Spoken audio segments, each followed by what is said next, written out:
नमस्कार। किस्सा कहानी में स्वागत करता हूं आपका। मैं हूं मंजीत ठाकुर। हमेशा की तरह किताबों की दुनिया में आज हमारे पास एक ऐसी लेखिका है जो अभी जयपुर से हमारे साथ जुड़ी हुई। इरा टॉक, इनका नाम इरा नमस्कार टॉक जो है। मैं एक छोटा सा इनका जो है परिचय इसलिए देना चाहता हूं कि ये एक प्रथा है कि परिचय दे देना चाहिए, वरना इरा टॉक को कौन नहीं जानता जो हिंदी साहित्य से या ऑडियो स्टोरीज से जुड़े हुए हैं, जिन्होंने स्टोरी टेल पर सुना है, वो जाहिर है इरा टॉक के नाम से परिचित है। परिचित ही नहीं है, उनको पढ़ा और सुना है। पूरा नाम इनका जो है इरा टॉक, इरा भाकुनी टॉक। इनकी माता जी जो है वो उत्तराखंड से हैं और पिताजी इनके राजस्थान से हैं। और बीकानेर में इरा टॉक जो है वो इनका जन्म हुआ और विज्ञान में इन्होंने स्नातक किया, फिर इतिहास में एमए किया और उसके बाद मास कम्युनिकेशन में स्नातकोत्तर डिप्लोमा किया है। और बहुत जानी पहचानी हस्ती हैं। जयपुर लिटरेचर फेस्टिवल में, साहित्य आज तक में बहुत जगह इनकी बातचीत इनको मेहमान के तौर पर सुन चुके हैं, देख चुके हैं। कविताएं भी लिखती हैं। अनछुआ ख्वाब, मेरे प्रिय और कैनवस पर धूप, ये इनके कविता संग्रह, काव्य संग्रहों का नाम है। कहानी संग्रह रात पहेली और चांद पास। नॉवेल रिस्क एट इश्क जो है वो छप चुका है, मूर्ति जगन्नाथ बुक से छपी है। इसके अलावा स्टोरी टेल पर ऑडियो नॉवेल गुस्ताख इश्क और ऑडियो बुक्स भी बहुत सारे, मतलब मैं अगर कहता जाऊं तो ये परिचय खत्म नहीं होगा। तो सीधे हम बात करते हैं इरा टॉक से। इरा जी, बहुत बहुत स्वागत किस्सा कहानी पर। थैंक यू मंजीत जी। अच्छा, मैं सबसे पहला सवाल तो यही कि ये जो अभी तो हम ताजा तरीन जो हमारे पास एक किताब है आपकी, वो है लव ड्रग। तो ये लव ड्रग की जो कहानी है, जाहिर है बहुत प्यार मोहब्बत इश्क वाली कहानी है। तो रोमांस का मार्केट कितना बड़ा है? मार्केट है भी या नहीं? लोग पढ़ना चाहते हैं रोमांस? क्योंकि हम पर्दे पर तो शाहरुख खान को बिल्कुल वो बाहें फैला के रोमांस करता हुआ देखते हैं। इरा टॉक के रोमांस में वो खास बात क्या है? रोमांस का मार्केट तो है और मुझे लगता है हमेशा रहेगा, क्योंकि जब टीन एज शुरू होती है तो सबसे पहले जो एहसास दस्तक देता है दिल पर, वो एक रोमांस का एहसास होता है। तो ये, और दूसरा जो है कि हम में से हर, चाहे किसी उम्र के किसी भी पड़ाव पर हो, जिंदगी में प्यार चाहता है। और प्यार एक ऐसी चीज है, ऐसी बेशकीमती चीज है जिसे हम खरीद भी नहीं सकते। अच्छे अच्छे पैसे वाले लोग भी प्यार के लिए तरसते हैं। तो मुझे लगता है ये जो एक रोमांस का मार्केट है वो तो हमेशा ही रहेगा। और इसीलिए जो फिल्म्स बनती हैं, रोमांटिक फिल्म्स बनती हैं, पसंद करते हैं लोग। मेरा जो रोमांस लिखने का है, क्योंकि मैं हमेशा जैसे बोलते हैं ना, परी कथाओं में जीती रही हूँ बचपन से, क्योंकि मैं अकेली थी, अकेली लड़की थी पेरेंट्स की। तो मुझे सपने बुनना बड़ा अच्छा लगता था और मैं सपने बुनती थी। और एक प्यार को लेके, जैसे अकेला बच्चा जो होता है जिसका बड़ा जीवन अकेलेपन में बीतता है, तो वो हमेशा प्यार चाहता है, लोगों का अटेंशन चाहता है। तो मुझे लगता है ये जो जनरा है सबसे ज्यादा करीब है मेरे रोमांस का। और पसंद भी बहुत किया लोगों ने। इसमें पोएटिक थोड़ा मेरा टच रहता है, क्योंकि जैसे आपने मुझे बताया ही कि मैं कविताएं भी लिखती हूँ। तो मेरी हमेशा ये कोशिश रही कि मैं कुछ ऐसा लिखूं जिसमें कविता की मधुरता भी हो, वो एक रिदम भी हो, और जो आजकल की पीढ़ी है, जो जनरेशन है, उनकी फीलिंग्स भी हो। जैसे लव ड्रग है, वो एक मॉडर्न लव की कहानी है, लेकिन साथ साथ उसमें जो है ओल्ड स्कूल लव का ठहराव भी है। कि जो मॉडर्न लव है बड़ा इंस्टेंट है, बड़ा तेज है, एक वायरल फीवर की तरह, एक जुकाम की तरह, कि आप फटाक से उस प्यार में पड़ जाते हैं और आपको जैसे वो इन्फेक्शन कैच कर लेता है। और हफ्ते 10 दिन में कई बार ऐसा होता है कि आप उस चीज से निकल भी आते हैं, फिर दूसरी जगह आप प्यार तलाश करते हैं। लेकिन at the end of the day हमें से हर कोई, चाहे वो नई पीढ़ी हो, चाहे बहुत आगे आने, मतलब जो पीढ़ी बुजुर्ग हो चुकी हैं वो हो, अपने जीवन में ठहराव हर किसी को चाहिए। तो ये लव ड्रग जो है उसी ठहराव का नाम है, कि भले ही आप कितना भी भाग ले, पर आप ठहरना चाहते हैं, सुकून से कुछ लम्हे जीना चाहते हैं। जीवन जी। ठीक है जी, मैं एक सवाल पूछना चाह रहा था कि जैसे लव ड्रग की कहानी तो हम नहीं बताएंगे दर्शकों को। हम ये बताएंगे कि आप जो है इस कमेंट बॉक्स के नीचे जो किताब का लिंक है उसको बुक करें, खरीदें और पढ़ें ये, क्योंकि हिंदी किताबों को खरीद कर पढ़ने की जो है बहुत जरूरत है, अभी मदद करने की जरूरत है। मैं ये जानना चाह रहा था कि जो दो पात्र है, जो हमारी हीरोइन है शाजी, उसके उसके उसका जो असलम से प्रेम होता है और उसके बाद दिल टूटता है, जाहिर है ये प्रेम कहानियों का एक अटूट हिस्सा होता है कि उसमें दिल टूटेगा। और उसके बाद मार्टिन मार्टिन आता है, तो कहीं ये तो नहीं कि किसी ने कहा हो कि यार ये ऐसा वातावरण है, मुल्क का भी देश का वातावरण है, उसमें इंटर रिलीजियस मोहब्बत आपने कैसे दिखा दी? हाँ, ये सवाल तो मेरे दिल में आया था, और लगातार, क्योंकि जैसा माहौल अभी हो चुका है,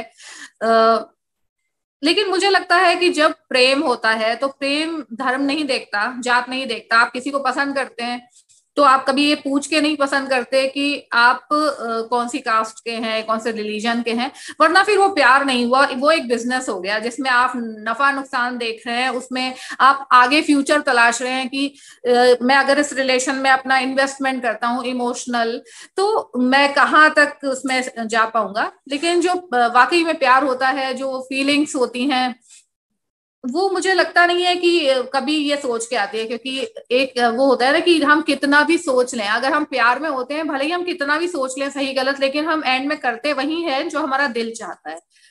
तो इसी तरह ये कहानी भी आगे बढ़ती है, और मुझे लगा था, और मैं एक्चुअली बचना भी चाहती हूँ विवादों से, मुझे थोड़ा डर भी लगता है क्योंकि बहुत ज्यादा मैं चीजों में उलझना नहीं चाहती। लेकिन फिर भी जब मैं ऐसा कहानीकार या एज ए नॉवेलिस्ट देखती हूँ, तो मुझे लगा कि नहीं, ये मेरी कहानी की डिमांड है, और अगर मैं प्यार को एक खास खांचे में फिट करूंगी तो ये कहानी के साथ न्याय नहीं होगा।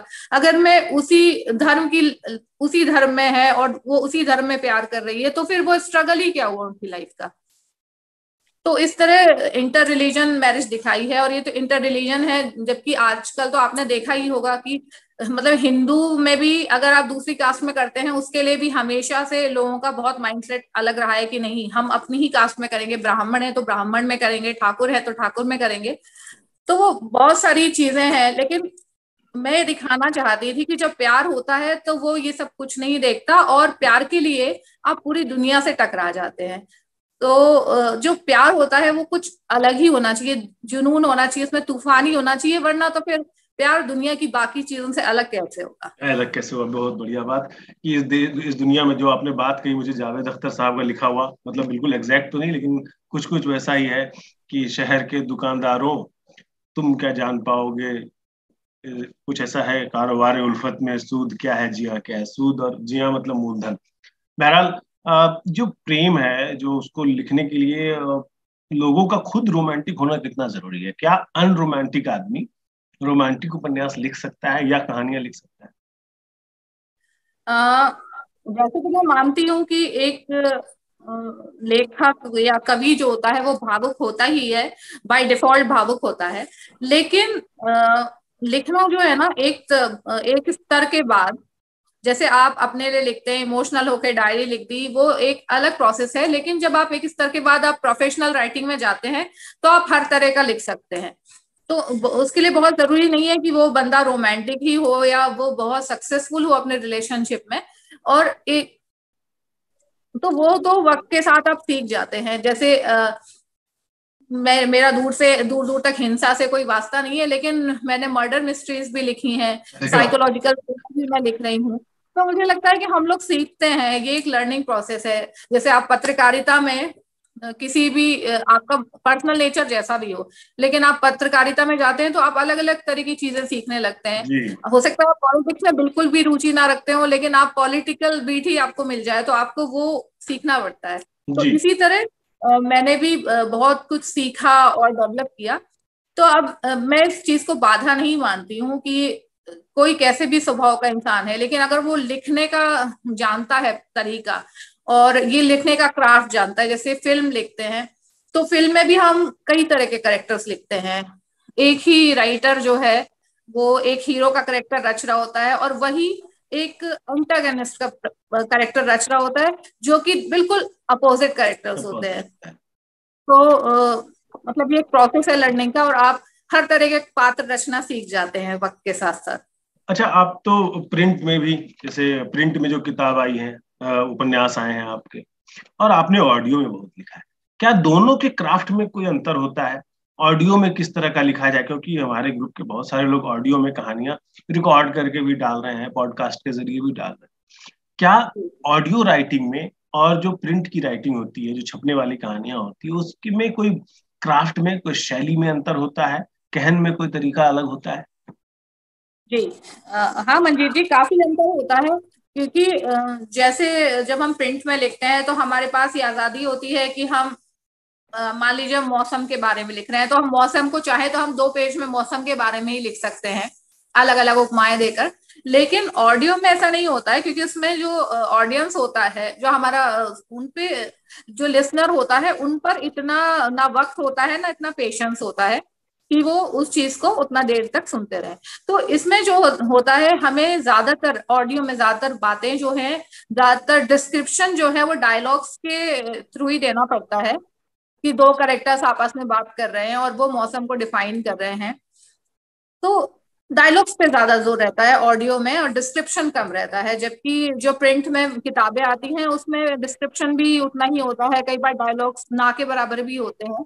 तो अलग अलग उसकी शैली है। लेकिन ऑडियो में मेन यही रहता है कि आपके डायलॉग्स बढ़िया हो, कैची हो, और जो हर एपिसोड आपका एंड हो वो कोई ना कोई सवाल छोड़ के जाए, जैसे कि वेब सीरीज में होता है या फिर टेलीविजन सीरियल्स में होता था कि कोई एक क्यूरियोसिटी, एक हुक पॉइंट से वो एपिसोड शुरू होगा कि ऐसा क्यों हुआ, ताकि लिसनर जो है वो पूरा एपिसोड सुने। और लास्ट में एक ऐसा सवाल हमको छोड़ना होता है कि लिसनर अगला एपिसोड सुने।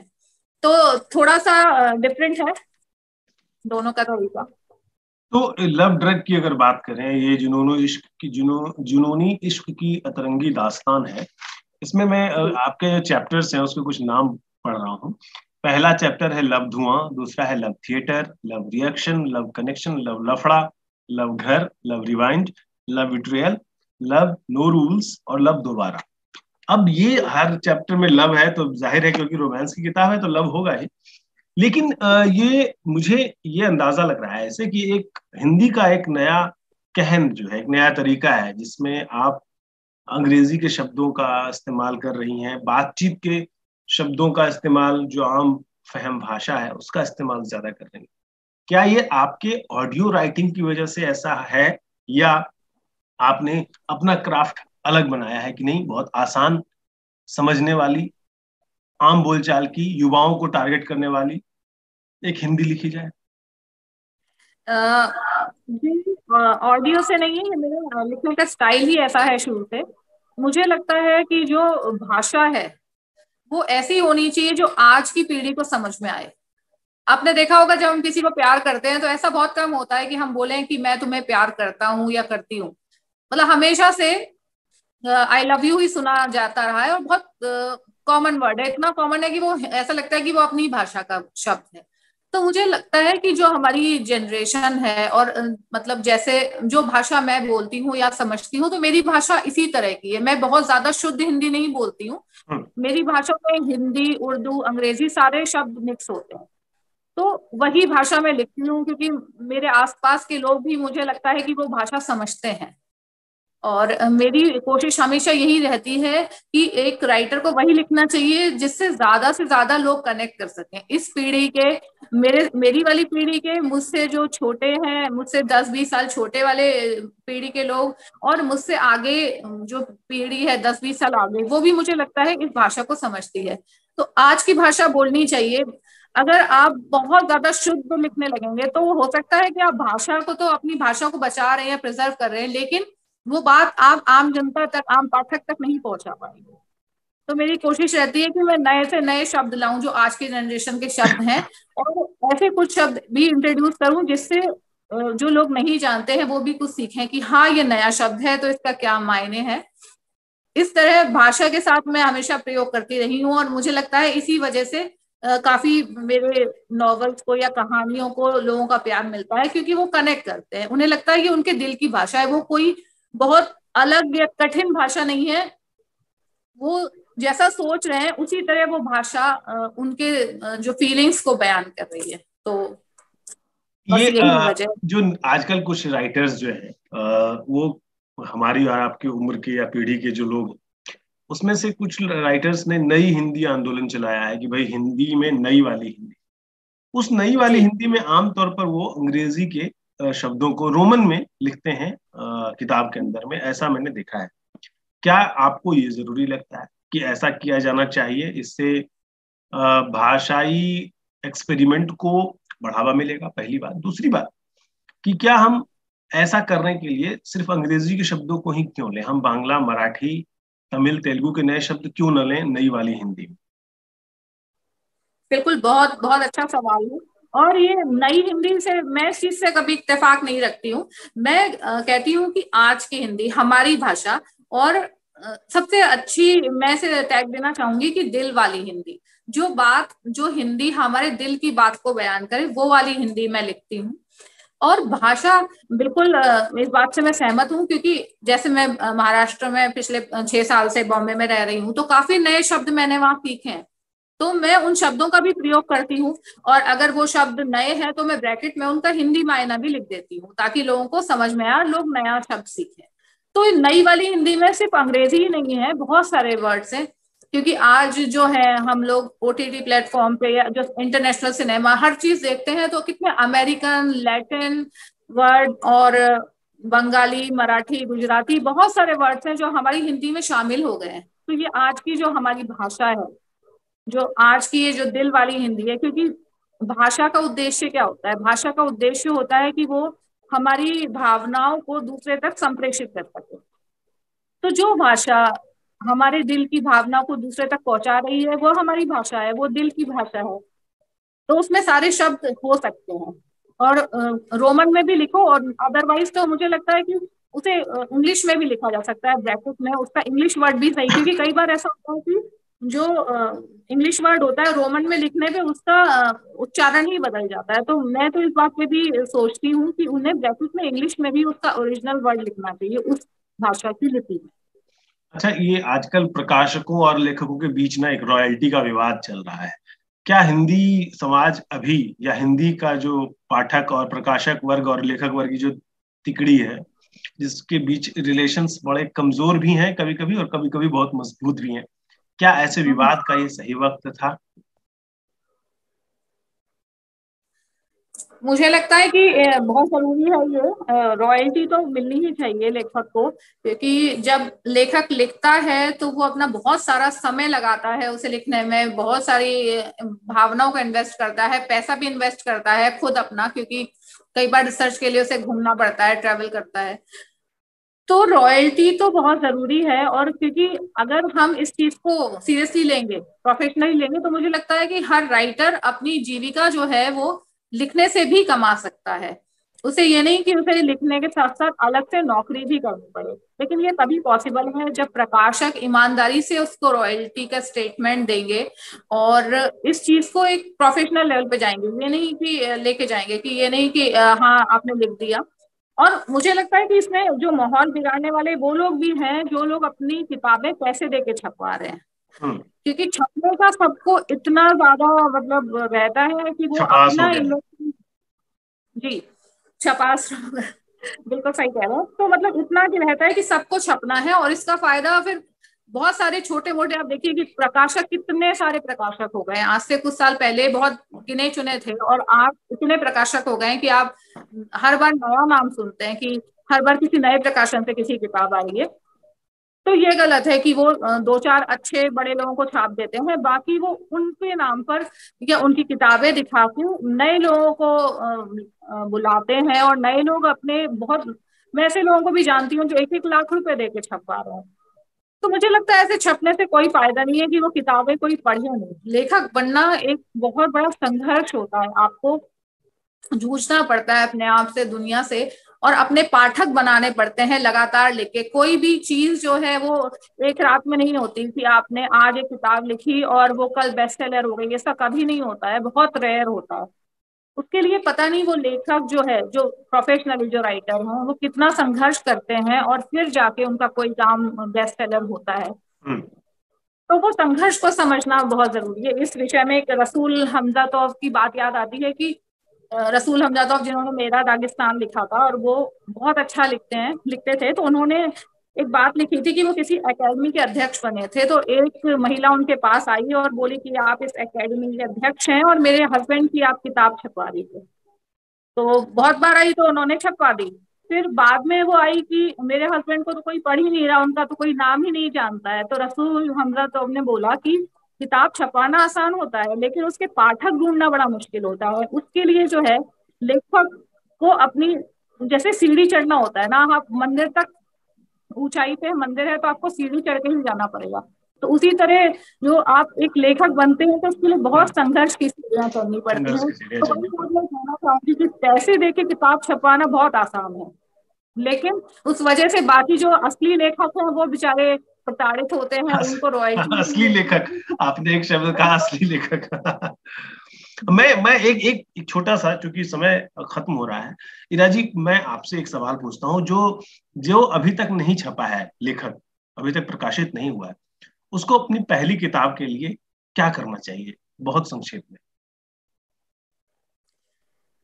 सबसे पहले तो उसको किताब लिखते कई बार ढंग से एडिट करनी चाहिए। सबसे ज्यादा राइटिंग इज बेसिकली री राइटिंग, एडिटिंग। आप जितना उसे एडिट करोगे तो आप खुद ही समझ जाओगे कि मेरे से कहाँ कमी रह गई है, और जब आप उसे लेके संतुष्ट हो जाओ तब उसको आपको प्रकाशकों को पिच करना चाहिए कभी। और उसमें प्रोसेस में टाइम भी लगता है, तो मुझे नहीं लगता कि अगर कोई कहे कि आप पैसे दे दो और मैं छाप दूंगा, वो रास्ता आसान तो लगता है लेकिन उस रास्ते में आपको एक लेखक होने का दर्जा नहीं मिलेगा। आप अपनी किताबें बांटते रहोगे, आप फ्रस्ट्रेट होते रहोगे, आप खुद को ही, मुझे लगता है कि आपको पिच करना चाहिए थ्रू प्रॉपर चैनल, और लगातार पिच करना चाहिए और इंतजार करना चाहिए। यही सबसे अच्छा तरीका है। और आपके लेखन में अगर दम होगा तो वो लेखन जरूर पहुंचेगा प्रकाशक तक और फिर पाठकों तक। तो जल्दबाजी ना करें, शॉर्टकट ना अपनाएं। मुझे लगता है कि शॉर्टकट कभी बहुत परमानेंट रास्ता आपको नहीं देता है। रोज कम से कम 500 शब्द लिखें। बिल्कुल बिल्कुल, प्रैक्टिस तो बहुत जरूरी है, क्योंकि आप जैसे मैं भी आज अपना 2 साल या 3 साल 4 साल पुराना लेखन पढ़ती हूँ तो मैं भी उसमें से कई चीजें काटती हूँ। मुझे लगता है ये व्यर्थ है जो उस समय मुझे बेस्ट लगता था, क्योंकि ये प्रोसेस है। आप रोज सीखते हैं तो आपको फिर खुद ही मालूम पड़ता है कि हम कितना फालतू लिखते थे, और धीरे वो कभी यात्रा का अंत नहीं होता है, सीखना हमेशा रहता है। तो वो इम्पोर्टेंट है कि सीखें, पढ़ें, एडिट करना सीखें, अपने शब्दों का कत्ल करना सीखें। ये नहीं कि मैंने लिख दिया तो ये तो बस पत्थर की लकीर हो गया, ये अब मैंने अच्छा इरा जी आपकी अगली किताब कौन सी, कब, किस जॉनर की? मेरी अगली किताब तो एक कहानी संग्रह है जो कि हिंद पॉकेट बुक्स पेंगुइन से ही आ रहा है, और उसका नाम है, शायद अभी तो टेंटेटिव है पर कुछ पढ़ने इश्क उसका टाइटल होगा। हाँ। उसमें 12-13 कहानियां हैं, और उसके अलावा मैं अभी नॉवेल लिख रही हूँ, तो उम्मीद है वो भी अगले साल आएगा। तो ये थी इरा टॉक, सुंदर कहानियों और सुंदर उपन्यासों की सुंदर सी लेखिका। हम इनकी अगली किताब का इंतजार करेंगे। बहुत बहुत शुक्रिया इरा जी बात करने के लिए हमारे साथ और इतना समय देने के लिए। आपकी अगली किताब का इंतजार हमें भी रहेगा और हमारे सभी श्रोताओं दर्शकों को भी रहेगा। नमस्कार। नमस्कार।